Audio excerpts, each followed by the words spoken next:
Ce petit fond sonore pour vous raconter la petite aventure qui m'est advenue il n'y a pas tellement longtemps, il y a quelques mois disons, et cette petite aventure peut vous arriver à vous pratiquement tous les jours, sans doute maintenant, et elle consiste en ceci. J'ai voulu donc, il y a quelques mois, écouter la radio. Et vous savez qu'à Paris, on écoute la radio essentiellement sur 3 postes, l'un national et 2 postes périphériques, la radio de variété tout au monde. Et à tout seigneur, tout honneur, j'ai commencé par le poste national. Sur le poste national passait une chanson anglaise ou américaine, comme vous voudrez. Et s'il y a des chansons anglaises ou américaines extraordinaires, j'en conviens, il y en a d'autres qui sont, disons, un petit peu plus discutables, surtout quand on est français et qu'on ne comprend pas l'anglais. Peu importe. Cette chanson, je me suis dit, ça n'est pas grave, je vais passer sur la chaîne à côté, qui était justement Europe numéro 1. Et sur Europe numéro 1, passé à ce moment-là, je vous demande une chanson anglaise. Et alors, je me suis dit, ça n'est pas grave, c'est une coïncidence, il me reste la 3e solution. Et je suis passé à ce moment-là sur la 2e chaîne périphérique, où passait, juste à ce moment-là, une chanson anglaise. Alors je me suis dit, de 2 choses l'une, ou c'est moi qui ai subitement vieilli, ou alors c'est tout un tas de gens qui ont subitement rajeuni. Mais qu'importe, cette petite aventure m'a donné le thème d'une chanson qui a pour titre « Pauvre François ».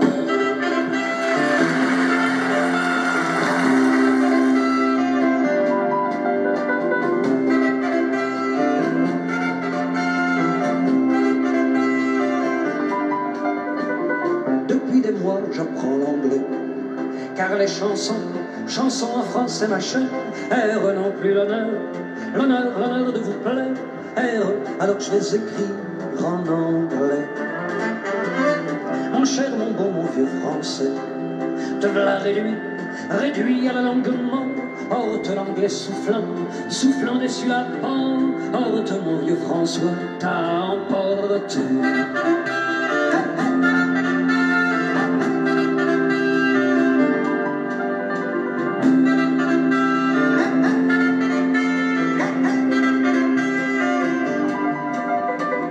Et au train où les choses vont, quand Edgar Poe reviendra sur terre, R, il nous traduira Baudelaire, R, voyez les choses comme elles vont.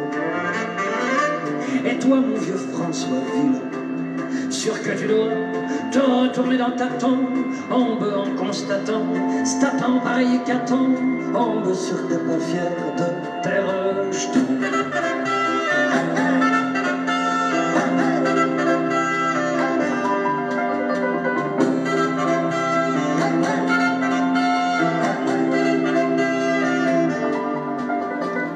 Et nos bons amis les Anglais, qui voulaient tant, mettant le grande victoire, sur ces Français, avide de gloire, et bien cette fois, ils l'auront.